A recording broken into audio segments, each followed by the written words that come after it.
We have to move on with the program now, and I'm going to introduce to you, all the way from Louisiana, ladies and gentlemen, boys and girls, the wonderful Mr. Randy Landry. Randy, how are you doing, my friend? I'm doing awesome, thank you. And are you in Hammond in Louisiana? Yes, we're in Hammond, Louisiana, about 45 miles northeast of northwestern New Orleans.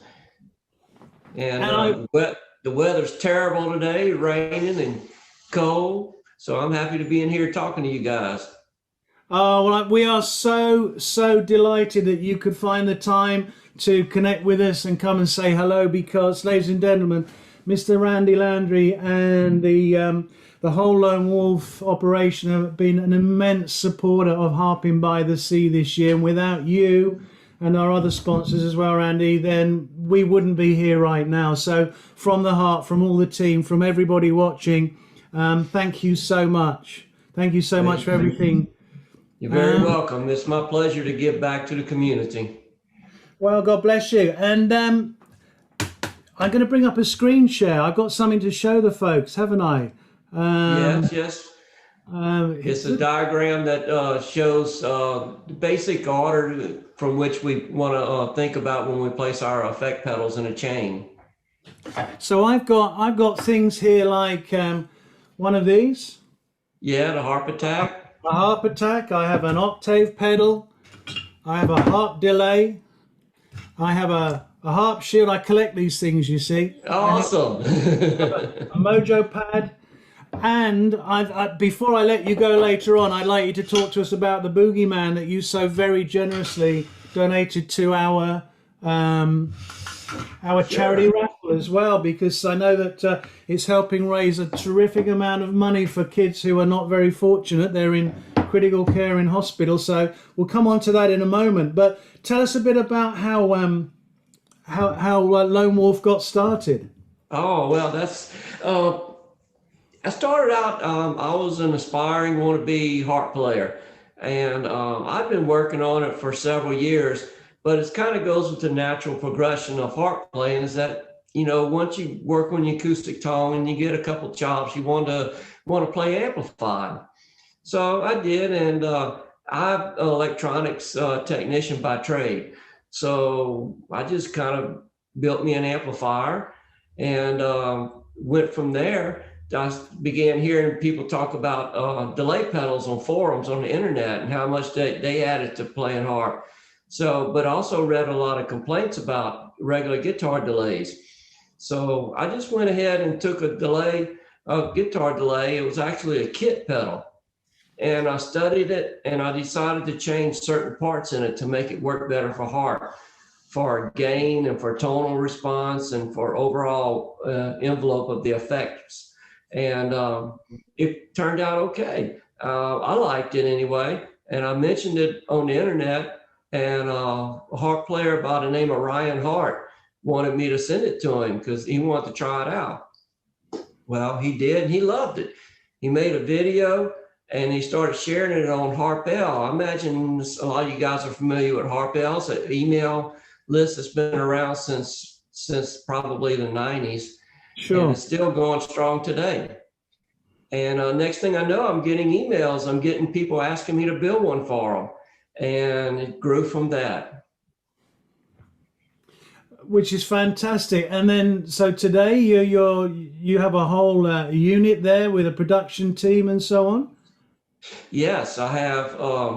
I've fluctuated between 3 and 4 employees. Right now we have 3 employees, and we have a location here. We started in my garage at my house, and we've grown out of that to an outside location away from home now, where we build our pedals and test them and send them out to our customers. And where are your customers? Are they local to the US? All over the world. I'd say throughout the history of the company, between 40 and 45% of my customers are international. So we have a very strong international base of customers besides to support us, besides the US base. that is quite incredible. So you export worldwide, and you have a whole production team there. Yep. And in a moment, I'd like you just to explain to us how the Boogeyman came about and what it has. I have an image of that we can bring on the screen here, because Okay. if our folks watching in wanted to buy a raffle ticket on the website, they're in with a chance of winning one of these splendid pedals, which I believe has a street value of over 350 or nearly 400 US dollars. You know, so they're in for quite a pleasant surprise if they can win one of those. Before we get there, would you be kind enough to take us through the diagram and explain to us your recommended setup for the pedals? Okay, sure. Basically, we start off with, you start with your microphone, and you got basically your high impedance or your low impedance mic. If you have a high impedance, you can plug directly into any effect pedal. If you have a low impedance mic, you will need an impedance matching transformer. And then the first pedal we want to have in our chain, it would be a anti-feedback pedal if you have one. Not everybody uses one; they aren't required, but they can be a very useful tool. So you want to start off with your anti-feedback pedal first. Two examples would be the Harp Shield and the Kinder anti-feedback pedal. So once you got that base covered, then we want to do any kind of tone shaping that we want to do, any equalizers or compressors. And, we want to get our tone right before we start entering into any effects. Then we get into what I describe as my own wording here is tone enhancing, which would be something that adds to our tone. An octave pedal adds to what we're playing. The chorus pedal adds to. So I like to see that next after the equalization. Then from there, we want to consider a clean boost. Clean boost is very effective for a couple of reasons. One is for solos. You get that little extra boost, a little extra volume for a solo. But the real fun part of the boost is when you do kick it in, if you didn't have it on already and you want to kick it in, you get that little amplification before your drive pedals. And what that gives you is just that little bit of added distortion, that little bit of added overdrive to go along with the volume. And it's in the audience, it makes you take note. It makes you, it really catches your ear, and it stands out. So that's a very good use for a clean boost. And so we want that before our drive pedals. Drive pedals will add any kind of distortion or overdrive to the tone. Some is any kind of compression or other types of distortion. There's a lot of different types. So after the drive, then we kind of near the end. We're not going to add anything else other than room effect, which would be a delay or reverb, a pog pedal, a sonic maximizer. I'm trying to think of, that type of pedal. And then from there, we're going to need an interface. If we're going into a harp amp, we don't really need any interface at all. We can go straight from our pedals into the harp amp. If we're going into a guitar amp has a lot of preamp gain, which increases feedback. So one way to combat that would be to use a Mojo Pad. It'll counter that preamp gain and make that guitar amp works as if you had a tube swap, like on a preamp tube. So it makes it very harp friendly. And then if we're going straight into the PA, which really is the way the industry's going nowadays, you don't have to have a DI box, but it's always recommended to have a DI box because it's quieter. You use the XLR regular mic cable, which is always readily available on stage, and it's better for the sound man than otherwise you would have to use an instrument input into the PA. And that about sums it up as about covers all the bases there. What I've done is I've added a download of this on our website, Randy. So if anyone wants a copy of that and they can't take a screenshot, they can go to our sponsors page on Harpin by the Sea website and they can download that there. I'd like to just give a personal recommendation also for your Harp Train amplifiers. I saw a friend using one recently in a gig, and I thought, well, where's he getting the tone from? And I desperately needed something a lot more easier to carry and use in a small environment than a basement or whatever. And I got a Harp Train, and I have to say it's one of the best bits of kit I've ever used. So how long have they been around now? How long has the Harp Train amplifier? I'm glad to hear that. Shoot, probably 4 years that I've had it out. Right now you can get them. Peter with Harmonicas Direct carries them in the UK. He takes care of the European market, and I sell primarily in the US market. Yeah, I mean they retail at around about just under 300 English pounds over here. As you say, Harmonicas Direct sell those. That's the Harp Train 10, right? There are a couple of different models.